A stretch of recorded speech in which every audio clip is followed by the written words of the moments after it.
Welcome, ladies and gentlemen, to the Dreams of Wind Project. I'm your hostess, Catherine Ann Schaefer, and today we'll be reading an excerpt from the final installment of my Song of the Mystic Garden trilogy, Magical Sugar and Spice. Let us begin, shall we? Faye and Rin ran towards the direction of the castle.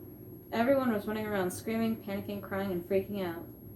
Some of the kids fell to the ground and got in the fetal position. Others sat down and rocked back and forth. All were wearing deep frowns. "What happened?" Faye asked. "We should see if Queen Amity knows," Rain answered. The two girls ran to the castle and into the throne room. Amity was nowhere to be seen. Instead, a familiar stench greeted their noses.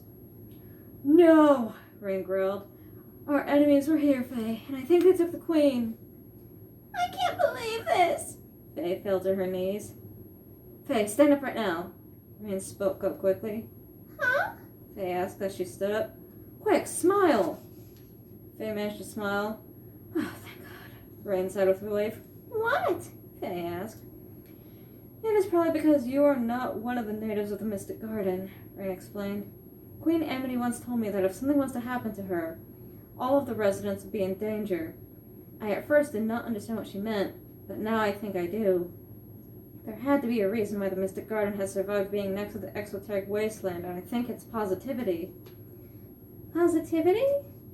"Without Queen Amity being here, the citizens would be defenseless and hopeless. Remember, like us, they are children.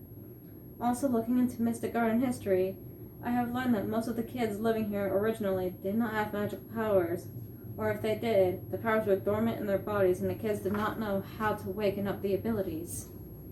Also, apparently according to the history texts, the garden and the wasteland were originally one land." "No way!" "Way. The garden was split from the wasteland thanks to Queen Amity using some very powerful magic. A barrier was also created around the garden by utilizing the positive feelings of the children who had been rescued from the wasteland. While the kids had been in the wasteland, they had been slave subjects to King Charlatan and had to work at his factories to create more waste. Not anymore, thanks to Queen Amity. The Mystic Garden became a safe haven for the children, a wonderland of sweets, and as long as everyone was happy, all would be well, and no one from the wasteland would be able to invade." "They've been able to invade 3 times now, though. Why?" "For this time, and the last time, it was probably because of anxiety. Some of the kids may have felt anxious while I was gone for 2 weeks, sadly, and the second time they probably felt anxious because they had just experienced the exoteric wasteland invading back in March. As for why they arrived the first time, I am pretty sure seeing a couple of dead guards filled some of the kids with dread and fear, thus weakening the barrier." "But then that leaves the question of how they were able to kill the guards in the first place. The guards were in the barrier, right?" I remember looking at the reports that the Yosei guards had been killed by arrows made of bones. Careful study of the arrows has revealed to me that they were made out of the same bony material as had been seen previously in the use of Duke Biohazard. What I am saying is that he made the arrows. Duke Biohazard was an immensely powerful enemy, so he could have easily had the power to breach the barrier. He was probably also the one to break the barrier for round 2 when it came to kidnapping me." "Duke Biohazard is dead now. You did say, though, that some of the kids started to feel anxious because you had been gone for so long. It's probably because the 2 of us are probably the strongest fighters from this part of the world. With one of the really strong magic users gone, the kids probably felt more vulnerable. Thus, their anxiety bled through and weakened the barrier. Now I understand why you wanted to make sure I still felt positive things by making sure I could smile." "Exactly." A silence fell over them. "What are we going to do?" Faye asked. "It doesn't look like a letter was left this time at the site of the kidnapping." "Straight up kidnapping this time as opposed to blackmailing." Rain folded her arms. "Meaning instead of banking on chance, they are just going straight for the kill this time. They must feel like this is their last chance to try and claim the Mystic Garden for some reason, which has me confused. King Charlatan has been around for a while, though, so maybe he's just getting up there in age." "I suppose. But doesn't he have any kids who could succeed him to the throne? Any princes or princesses?" "Nope. Charlatan does not have any kids, not even a queen." "Well, then I guess he is in a bit of a sticky wicket. What are we going to do, though?"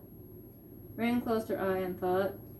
Then her eyes shot open with the light of an idea. Rain then began to whistle loudly. Rain? They asked. Faye's question was answered with the sound of beating wings. A bird the size of a parrot flew into the empty room, and Rain extended her left arm out so then the bird could perch on it. It was a white bird with 2 rose pink wings, and there was a pink insignia on its chest that was a circle with a white swirl in its center. The beak and legs were a darker shade of tea rose pink. The eyes were dark blue and sparkling with white pupils, and there was a tea rose pink plume on the bird's head. What is this bird? They asked. It is a candy bird, a rare type of bird native to Replia. Rain answered. This specific candy bird is Queen Amity's faithful companion, and her name is Taffy. Taffy, eh? They asked. Nice to meet you. Taffy let out a sweet little tweet. Taffy knows Queen Amity's scent by heart. She'll be able to act as a tracker and lead us straight to her location. Taffy nodded with understanding and began to take flight once more. She will not fly too far ahead of us, Rain assured Faye as Faye began to run. She has been raised very well. Faye and Rain began to walk quickly after Taffy. Taffy took to the air and began to fly away at a controlled pace. As they went, Faye slowed her walk. Everyone! She called out to the citizens. Faye? Rain asked. Listen to me! Faye took a few steps towards the kids. Queen Amity wouldn't want to see you cry. Please dry your tears. Smile. Laugh. Faye took up a marching position. As the Mystic Artist Protector, I vow to save Queen Amity. Until then, don't let the wasteland bring down your mighty spirits. Faye shouted out. Sing, dance, march. Let's show that we won't let evil make us sad or afraid. Faye began to march. Rain chuckled and began to clap as she walked behind Faye. While not all of the kids recovered right away, by the time Faye and Rain reached the border, some of the kids were smiling, laughing, singing, dancing, marching, and were no longer crying. As they reached the border, neither of the girls noticed the Yosei with the video camera filming the events. Such an amazing recovery from the shock of losing the queen, the Yosei girl cheered.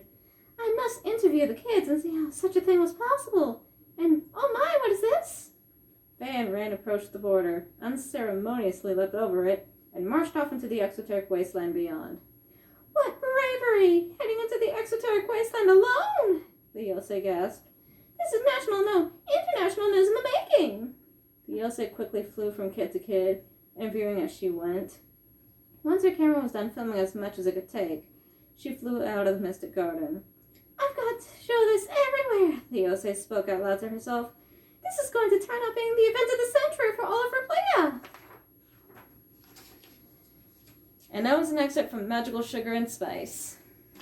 If you're interested in the rest of the story, feel free to follow the link in the description below to purchase a copy of the book for yourself. Thank you and have a good day.